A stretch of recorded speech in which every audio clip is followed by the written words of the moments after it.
என்னுடைய அப்பா வந்து என்னை குழந்தையிலேருந்து அந்த மாதிரி மோல்டப் பண்ணார்.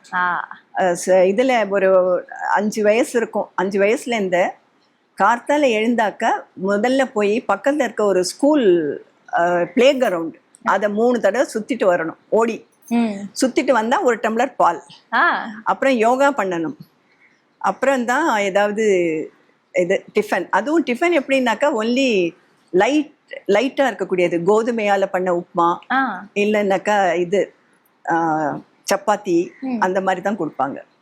ரொம்ப ஸ்ட்ரிக்டாக அவர் வந்து அந்த மாதிரி என்னை மோல்டப் பண்ணார். அதாவது டான்ஸ் பண்ணுறதுக்கு ஸ்டாமினா வேணும் அப்படிங்கிறதுக்காக வேண்டி.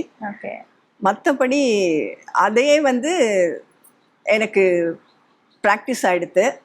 அப்புறம் ஒரு ஸ்டேஜுக்கு அப்புறம் ஒரு 12-13 வயசானவன ஒரு அவர்ஷன், நாம் ஏன் இதெல்லாம் பண்ணணும் மாட்டேன். ஃபிலிமில் ஒர்க் பண்ண ஆரம்பிச்சதுக்கு அப்புறம் பண்ணுறதை நான் நிறுத்தினேன். அதாவது யோகாலாம் பண்ணுறதுல இல்லை. இப்போ வந்து வயசான காலத்தில் கூட என் வயசில் இருக்கவங்கலாம் கேட்குறாங்க, 40 வயசானாலும் எங்களால் மாடிப்படி கூட ஏற முடியல, நீங்கள் எப்படி டான்ஸே பண்ணுறீங்களே அப்படின்ட்டு. டாக்டர் சொல்கிறாங்க, அப்போ பண்ண யோகா அதனுடைய இதுதான் இப்போ வந்து உங்களுக்கு அந்த பாடி வந்து ஃபிட்னஸ் கொடுத்துருக்கு அப்படின்ட்டு. Really I should thank my dad. அவரால் தான் இந்த இது